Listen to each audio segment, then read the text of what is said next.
해가 바뀌면서 우크라이나 전쟁은 5년째로 접어들었습니다.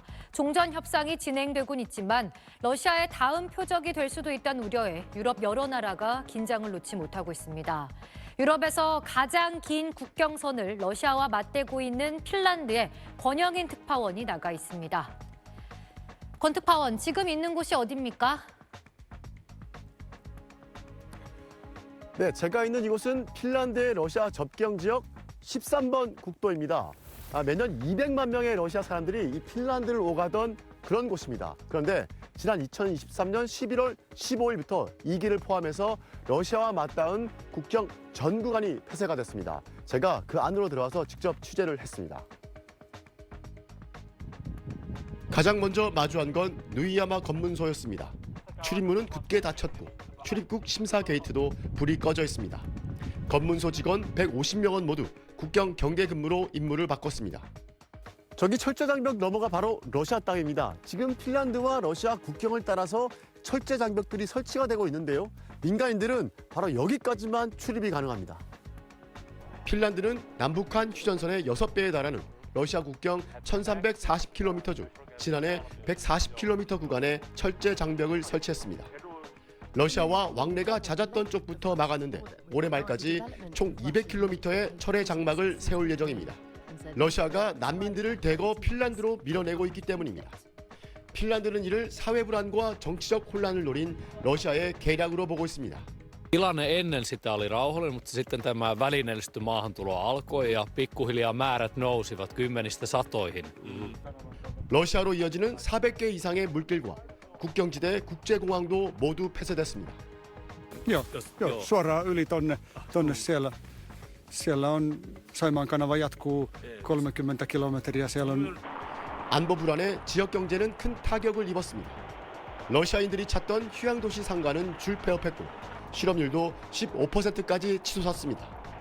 지역 대형마트도 4개 중 2개가 문을 닫았습니다. On tämä paljon hiljentynyt, niin kuin sit kaikki liiketoimintaa sun muuta ja sitten ei näy venäläisiä autoja ei näy täällä yhtään enää. 위기감은 점점 커지고 있습니다. 핀란드는 우크라이나 종전 협상이 타결되면 자신들이 러시아의 다음 목표가 될 수 있다며 국경 병력을 크게 늘리기로 했습니다. 또 예비군 동원 연령도 60세에서 65세로 대폭 높여 병력 자원도 확대하고 있습니다. 지금 이런 긴장 상황이 핀란드만의 문제가 아니라는 거죠? 네, 그렇습니다. 지난해 덴마크와 독일 등 유럽 곳곳에 러시아 것으로 추정되는 드론이 출몰해서 긴장이 높아졌습니다. 러시아가 유럽 방공망을 시험하고 침략 준비를 하는 거라는 의심이 커지고 있는 그런 상태입니다. 이에 대비해서 라트비아, 독일, 프랑스가 모병제에서 징병제로 전환해 병력 확대에 나섰습니다. 그리고 또 독일은 2030년까지 국방비 1,000조 원을 쓰기로 했습니다. 우크라이나 전쟁 이후에도 유럽은 이 러시아 위협에 대비한 군비 증강이 불가피한 상황입니다. 지금까지 핀란드에서 전해드렸습니다. 캐롤라인 레빗 백악관 대변인은 소셜미디어를 통해 트럼프 미 대통령이 푸틴 러시아 대통령과 전화 통화를 했다고 밝혔습니다. 트럼프 대통령은 어제 젤렌스키 우크라이나 대통령과 만난 뒤 푸틴 대통령과도 통화했는데 하루 만에 다시 소통을 이어간 겁니다. 레빗 대변인은 두 사람이 우크라이나 문제와 관련해 긍정적인 통화를 마쳤다고 전했습니다. 어떤 내용이 논의됐는지 구체적인 내용은 전하지 않았습니다. 트럼프 대통령은 어제 종전 중재 협상이 95% 정도 진척됐다고 전했는데 영토 문제 등 까다로운 현안들의 간극을 좁히기 위한 대화가 이뤄진 걸로 보입니다. 트럼프 대통령은 이어 푸틴 러시아 대통령 관저에 대한 우크라이나의 드론 공격 시도 의혹에 대해선 좋지 않다고 경고했습니다. It's not the right time to do any of that and can't do it. And I learned about it from President Putin today. I was very angry about it. 이에 대해 우크라이나는 러시아가 거짓말을 하고 있다고 일축했습니다. 트럼프 대통령은 자택인 마러라고 리조트를 방문한 베냐민 네타냐후 이스라엘 총리도 만났습니다. 지난 10월 휴전 이후 하마스의 무장 해제와 이스라엘의 철군 등을 약속한 가자 지구의 2단계 합의가 신속하게 추진되길 희망한다고 전했습니다. 하지만 휴전 이후에도 무력 충돌이 빈번하게 발생하는 등 전쟁 재개 가능성이 우려되고 있어서 휴전안이 실제 이행될지는 불투명한 상황입니다. 워싱턴에서 SBS 이한석입니다.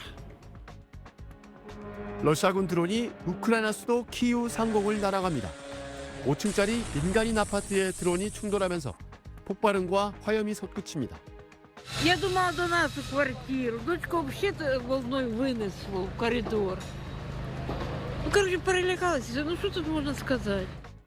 러시아는 어제 하루 키이우를 비롯한 우크라이나 전역에 드론 600여 대와 미사일 30여 발을 동원한 대규모 무차별 공습을 감행했습니다. 성탄절 휴전 제한을 거부했던 러시아의 이번 공격으로 4살 어린이가 숨지는 등 최소 3명이 숨지고 5명이 다쳤습니다.